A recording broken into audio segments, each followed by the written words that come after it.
Purple Ties Podcast. Great stories of Trevecca Trojans and life on the Hill.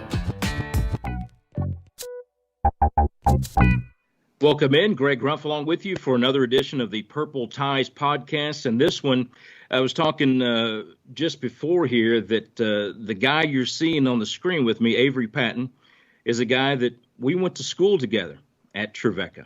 And I know that he looks a lot older than me, and that's hard to believe. But he's actually a couple of years younger than me. But he knows things about me, and I know things about him, and we're not going to talk about those things, are we, Avery? That's right. You're right. Avery Patton is in the Trevecca Athletic Hall of Fame.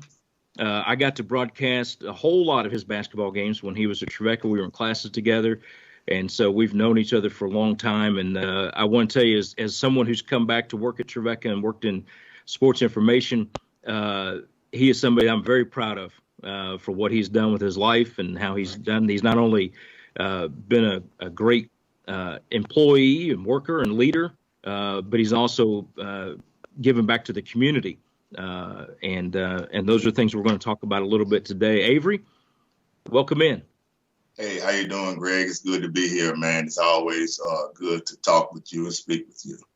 All right. Avery is tell people what you're doing right now, because your job, your role, you had about 18 jobs, but your main job, the one that you have a nameplate out there. Talk about that one. Well, right now I'm the Chief Deputy Director of Operations of Juvenile Court Clerk's Office, which I'm over the daily operations, making sure that all the dockets are correct, the times are correct, the petitions are in, and the magistrate and the judge have all the information they need to start their day off. So I have clerks in each extra courtroom. We have 8 different courts going on daily, and I have clerks in all their courtrooms, and just making sure that they have everything they need when their day started from 8 to 4 o'clock. So just overseeing, go in the courtroom daily, see what's going on, making sure that the judge and the clerk have everything they need. What you're saying is that you're a point guard. You got to know your job, but you also have to know everybody else's job too, right? That's right. I got to distribute the ball to the right people at the right time. So I have to actually talk to the right clerk, and I got to talk to the right magistrate. Just talk about Glencliff and who you played for there, and just the takeaway that you have from growing up playing in Nashville like that. Well, living in North Nashville, we was bused to go to Glencliff High School, which at the time, you're talking Antioch Pike, we had to go from North Nashville to Antioch Pike every day to go to school. At the time, it was a different atmosphere because we was all supposed to go to North High School, which was 5 minutes from our home, so it's walking distance. So the busing caused us to go to Glencliff. He had a real good coach at Glencliff, Coach Davis, that taught me quite a bit about basketball, and we had real success there at Glencliff High School. We made it to the sub-state my senior year. I was all-state, all NAIA, all district, all region, a number of years in a row. So you had to take 2 buses to get home. This was for 6 to 8 months during basketball season. So the sacrifice was there, because when you love what you're doing, you will sacrifice, not worrying about what time you get home. And really, I had already was going to commit to the University of Alabama, Birmingham. Gene Bartow was the coach at the time. And that's where I plan on going. And one Friday, I never forget, Coach Frank Wilson, Steve Harris came by Glencliff, and they was talking to me. They said, "Hey, you know how Frank is. If you know Frank, you know Frank. Hey, I know we're probably not supposed to sign you, but I'm going to offer you a scholarship, and I think you would like, Trevecca, and just come and visit, and that's Frank." And I said, "Well, okay." Me and my mom went and visited that Saturday, and went home and had a discussion about, the way Frank opened his arms up and talked about how he would look out for me and make sure I do the right thing, and how he was a disciplinarian, which I needed at the time in my life. And I decided to change my decision and attend Trevecca. And we called you the general because you kind of helped run things there. at Trevecca with the basketball team. Early on, maybe not, because you had some upperclassmen and whatnot there. But as it went along, we're seeing some pictures of you and the guys you played with, and but along the way you had success. And then there may have been some interest from other people again, kind of coming around you. Frank had to almost recruit you twice, didn't he? Yes, he did. He actually did. My freshman year, I came in as a freshman and started as a point guard. It's really hard to do when you put that on a freshman point guard to come in and run your team and be vocal. At the time, being vocal probably wasn't my strong point.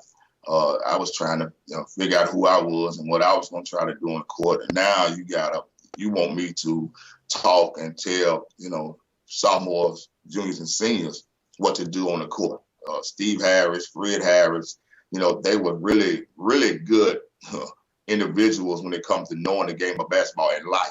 And I appreciate them as well. And they taught me a lot. But I just went out and listened to what I had to do and done what I had to do to play basketball and enjoyed myself doing it. After Trevecca and had a lot of success, went to the NAIA National Championships. You got me a free trip to Kansas City and my first trip to the Golden Ox. Going with you guys, you made it all the way to the Elite Eight. And I want to tell you something. So I don't know that you and I have ever talked about this, but I got so emotional in the game that we lost. I guess it was Georgetown? I think it was Georgetown. Yeah, Georgetown. I mean, you guys were sick, and you in particular were hurting bad physically. I mean, you had some kind of back issues going on, and I'm telling you, people, I was broadcasting the game, and I see him overlaying there, and just literally pulling himself up off the floor and going out to try to play because he wanted to win. But y'all, and I'm biased as they can be, but y'all were as good as anybody in the country that year. And if that hadn't been the case, you guys might have won the whole thing. That's how good you were. I look back at that, something that just happened. Charles Brooks got sick, Sandy was sick. And, me and Charles were roommates, at the time down in Kansas City. And all of a sudden I get up to go use the bathroom, whatever, and my back just tightened up. I'm talking about actually tighten up where I said, Charles, I can't move. He thought I was joking, because I'm a jokester as well. And I said, no, I'm serious. I can't move. So I got on the floor and I tried to do all kind of stretching exercises and trying to loosen it up, and it never got better. This was like 2 a.m. We had a game the next day, and they was putting heat on me in the locker room trying to loosen it up. But I went out there and played, and I knew I wasn't myself when I was fouled, back-to-back time shooting foul, and I went up and I missed 4 straight foul shots. So you look at coming up 4-0, starting out the game, and one of your best players up and he missed 4 straight foul shots. So, we kept plugging away. We just couldn't get over the hump. What a great group of guys with Mac Heavel and Scott Hayes and Stacey Mason, Lon Hadwin, Charles Brooks, Sandy McClain. I always cherish them memories because we was a real team, and we was real brothers, man. And that my senior year, was something to remember. Absolutely. After Trevecca, you go into your career and you work hard and you do all this stuff. But on the side, the thing that I keep seeing was, and then in particular the last several years, stuff that you do. You coach your daughter's teams, coach them, and then you're involved in their lives. You're involved in the lives of everybody that you were coaching there. And then I don't know when you started the Dirty Dozen, but that got my attention. I want to know real quickly, tell us what the Dirty Dozen is, and then tell us all why you started that organization. Dirty Dozen is a group of men which started out in 1996. We started out as a group of guys just doing entertainment. And the crowd, the following that we had was amazing. With the people coming out, thousands of people coming to our events every time we had something. And I called a meeting with the guys, and I said, hey, fella, look, with what we have going on in the following, we're going to have to change our motto. I said, we're going to have to go into these inner cities, these kids that's living in poverty, these kids that don't have the finances. We're going to have to go in here and help. and mentor these kids. And the guys was all for it with open arms. And we started going to neighborhoods and going to schools and speaking engagements, speaking to kids. We have, I wasn't real biased. I want to be real. I want the organization to be real legit and understanding to our community and what we were dealing with. So I actually added 15 guys that actually had felon charges that done wrong, that's doing positive right now in their lives. So for them to communicate with the kids in certain neighborhoods that we was going to on the regular and talking to them, what better people to communicate with them than people that went through what they look like they're going through, because we're dealing with the high-risk kids, which I call kids need love. The school system say, they at-risk and high-risk kids. Those are the kids that we get when we go to those schools. And when we go to those schools, we, through the curriculum rites of passage, which we deal with, social, emotional, and history of who you are as a person. We go there at 3 different schools weekly, and it's 18 weeks, but we end up going 24 weeks. We continue to go because we build a relationship with these kids. We started just adopting schools, buying uniforms. The kids couldn't afford uniforms, making sure buying lunches, going in those neighborhoods, lighting the grill up, feeding them, just getting out in the community and want to be seen that, hey, we here. If y'all need us, we're here. And that's what the Dirty doesn't do, man. We just go out, whatever we're needed to do anything, we do it. It's just life that a lot of kids with single moms that we see in these neighborhoods raised by their mom, man. So you need men out here to help raise these kids, especially young boys. And that's what we do. And we love what we do, and we'll continue to do it. You also, keeping the theme, you end up helping Jim Fay, who is another Trevecca connection, Trevecca grad and assistant coach for Frank Wilson. You end up teaming up with him at East and helping him, and you guys have great success over there. And I'll never forget this one game. You guys have played Tyner, which was coached by Gerald Harris, who was another former Trevecca assistant, MTSU great. And then it's you and Jim over there. And, boy, that was hard for me because I love all 3 of you. But that was a great game, too. But was very proud of the success that both of you, because all 3 of you, because of what you were doing. And now you're the head coach at East. And I hated that you didn't get to finish it this year. I know you're hating it too. You had to look away, didn't you? You had to look away. When you start, your season out, when you start your conditioning in September, your main goal at East Magnet, the Empire, what we call it, is to make it to the state tournament. Yeah. That's your ultimate goal, and we did what we had to do, not only on the court, but, what I do, how I try to change things with our young men is, we actually go to the Samaritan Ministry sometime, which is the church I attend, which is Temple Church. I'm sending a shout out to Pastor Jeremiah. And my boys feed the homeless. So we go on some Saturdays and we feed the homeless. I just try to change the whole character of the program. I make them dress up on home games because, in this time and generation, everybody's so worried about tennis shoes. I make sure my boys at home game wear ties. Every home game we play, we wear ties. We start our practices off late because, school is so important to me because everybody's not going to play college ball. But if your ACT and your grades are high, then maybe you'll get an academic scholarship. So we actually have a study hall from 3:30 to 4:45 before we practice. We start practice at 5 o'clock. There's some things that I feel like it needed to be done with our kids, and talk to the administrative executive principal, Mr. Jenkins. We actually have an ACT prep actually in our school, and try to get most of the athletes in that course, those courses to do. So I just try to change some things. The basketball part of it, to me, is easy. Communication is a big thing with our kids. And I know I get on their nerves. That's just me. I'm an old school type of coach, but I love my kids. They real respectful. I respect them. When they doing well, I let them know they're doing well. When they fall off, I let them know they fall off. But we had a great year, 24-5. Wow. Had a freshman, started a freshman, 2 sophomores and a junior. Got a freshman that's Jalen Jones. It's going to be something. It's just something else. I got Willie Wilson, Jared Taylor, Josh Cole.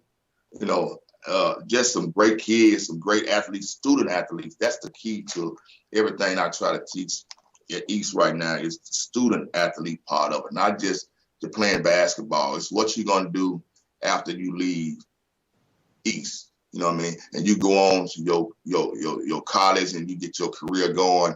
I want you to come back and be successful and say, hey, coach, you started me out wearing these ties. Now I'm wearing ties every day. That's some type of stuff that I want to hear. And I'm trying my best to instill a different approach to this generation of kids. Trevecca has a basketball coach named Omar Mance now.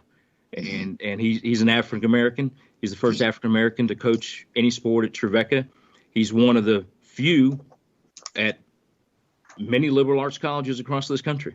And I want to know from you, because you and I have had these talks, and we will continue to have them. But I got to know, how does that make you feel to see an African American coach in your school now? When barriers are broken, it's always good to see an African American succeed and go beyond his boundaries to do something that he liked to do. And I'm proud of Omar. I'm glad that he's at Trevecca. When I was at Trevecca, it's not easy. Even what's going on in America today, it's not easy to be a black man. You know what I mean? It's just certain privileges that whites have and been having for over 400 years with the racism and the police brutality. But I'm proud of what he's doing, and I know that Trevecca, they wouldn't have hired him if they didn't think he was the right fit for the job. But going to Trevecca is and for me personally, it was a experience. And it wasn't always a good experience, but to me, I put it as a learning experience. When you're going into a situation that you're not accustomed to, you're going into a surrounding that you're not accustomed to. You stay in what's considered your home, for 4 years when you're at a big disadvantage in ratio when it's probably 95, 98%. White students, and here you are going to a college that that no one hardly looked like you. So I had some times where I felt distance. I did. I had some students that looked at me differently. I had a female student actually said, "Can I touch you?" I'd never been around an African American. It's 18 years old and going into that type of situation where, like I was saying, that you go into a classroom and you got 70 students in there, you are by yourself. So it was some trying times at Trevecca, but at the end of the day, with what's really going on right now with George Floyd, when the whole world's seeing how the police treated him, killed him, and then you have the Aubrey guy from Georgia just jogging down the street, he get killed.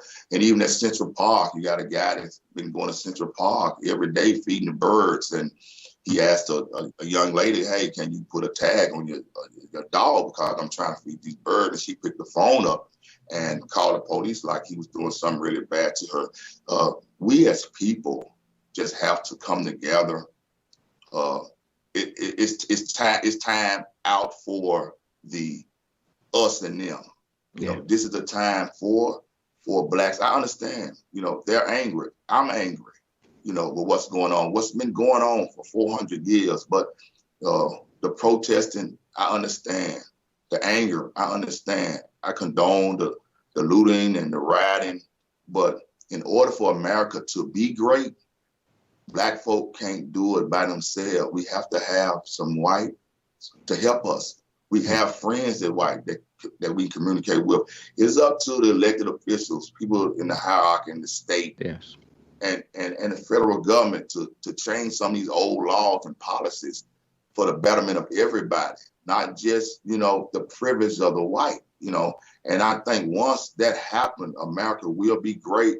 It has to be great because right now, blacks are at a boiling point right now, to really just, explode. And we don't need that. We just want to be heard. And that's why a lot of the young blacks are looting and rioting, because that's their only means. They don't have the mic. So their only means of lashing out is doing stuff that they shouldn't do. I'm really proud of Omar. I hope you have a real successful career at Trevecca.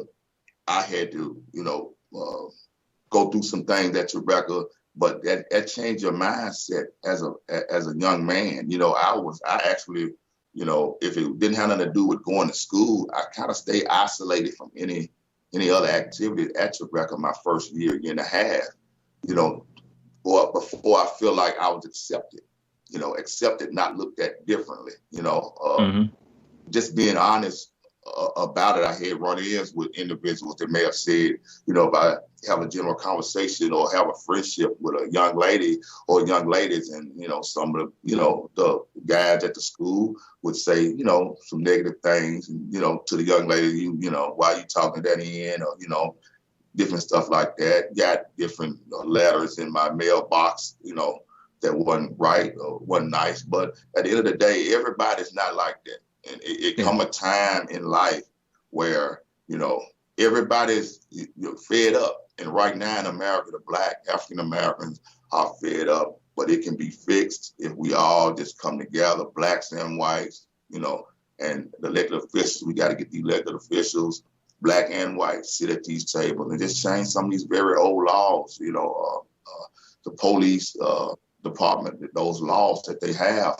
And it's not just, honestly, when you're talking about what's happening right now at this moment, it's not just the police brutality that we're talking about. We're talking about corporate America, when you have blacks that's well qualified for jobs and promotions getting stepped over. You're talking about health care, where, we're looking at the COVID violence, and a lot of that, the blacks is on the rise or been on the rise because they can't afford health care to see what kind of problem they have. If they have hypertension, if they have diabetes, if they don't know, it's easy for this pandemic to rush into their system. So schools, in certain schools and in all of America, the resources are bad. The economics are bad. The gentrification is coming in, is bad. So it's more than just the police brutality that's going on in America, that had been going on in America.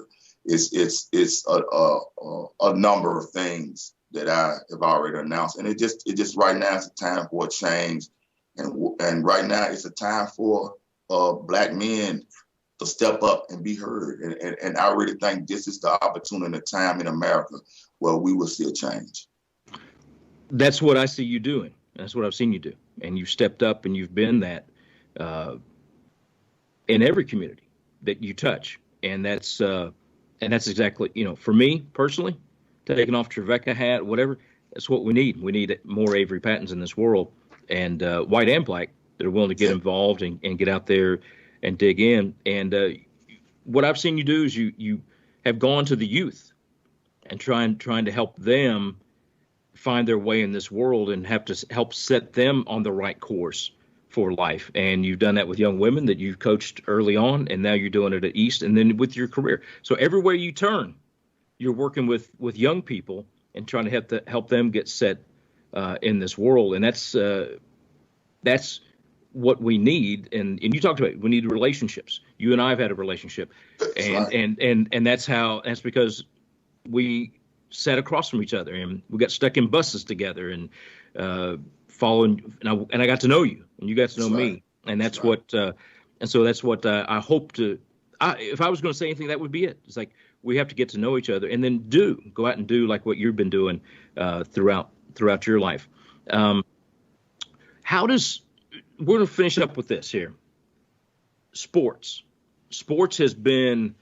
There's good about sports. There's bad about sports. Talk about in relationship to the racism that we see and the battles that we have in this world right now, how does sport model what we need to do and what you've been talking about? Well, when you talk about sports is one things in life that actually bring everybody together at one time. Mm-hmm. All races. If you the home team, everybody that day, regardless of where you're from, where you come from, how you was brought up, we all on one accord. That's the time in a stadium or arena that people actually communicate with one another who don't even know each other, don't even look at the color of their skin. So sports is a real big part of sports is a big piece of togetherness from state to state. You know, from high school, from pee-wee to middle school, high school, college, and pros. You know, we on that path. I really do believe the man upstairs is talking for a reason. This is, to me, you have two major pandemics going on at one time. You have the COVID-19 and then you have the racism pandemic. You got two major pandemics going on at one time, and you always got to keep the man upstairs. You got to keep praying about what's going on, and I think he's gonna make. He's really right now letting us know, okay, hey, I may be a little upset about some things, or unhappy about some things, but we're gonna end up working it out. And this may be that thing that racism and pandemic going on at one time that would bring America together. Well, I appreciate what you're doing. And I appreciate. I love you. I've loved you a long time and love what you do. And I'm proud of what you do as a Trevecca, but also as a friend and just someone that we went to school with. And we're not going to talk about those things that we know about each other from back then. Back in what happened in the 80s stays in the 80s, back right? In the day. That's right. It stays in the 80s, man. I thank you, Greg, for allowing me to come on and speak the truth and what I feel in my heart, that what's going on in America. I'm glad to be a part of the Trojan family. I will be a part of it till I leave this planet.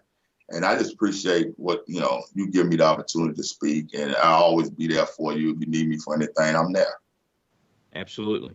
And we're going to get busy about some other stuff, I know, and we're going to try to make a difference all the way through. And so I appreciate what you do. And last thing, okay, I already said last thing, and we're way past time that we thought. And our producer, David Klimkowski, again, by the way, Avery, we cannot reveal where he is. His location is always undisclosed. So we keep him safe and secure. But how can people? You're involved in so many things. What would you want people to do? First, I'm going to tell them when you guys start playing basketball again over at East, we need to see some purple in there. All right. All right. Need to see more. I know we've had some, but because I get reports, but I got to get my rear over there. But also some more purple there to support you guys. But with the Dirty Dozen, how can people help? Is there a way for them to help? Well, dealing with the Dirty Dozen, you can always call me at 615-403-1250, or you can email me at Avery Patton, one word, @rocketmail.com. We have a actual Facebook page where we kind of let everybody know what we have going on from month to month. But you can call me direct. I'm always doing something. Right now, I've been, out passing out essentials, toilet paper, paper towels. We've been lighting up grills, just feeding people as they come through. That's where I want. I need to know where the grill is. Okay. I will let you know. We was at McKissick Monday, actually passing out essentials, diapers and things like that was donated from a number of other organizations that we came together. And right now at our age, I just want my kids, grandkids, and great grandkids to be in a better place, man. If anybody wants to help support you and help in any way they can, then they would do it. Arms wide open. Always want help. You have a lot of Trevecca records, and you have one more, the longest podcast in the history of the Purple Ties podcast. Thank you, man. All right. We're gonna wrap up. That's Avery Patton. He is my friend, and I'm as proud of him as a graduate of Trevecca as anybody there is out there, and appreciate him so much. And that's going to wrap it up. We want to thank David Klimkowski. Thank you for watching. All right, thank you.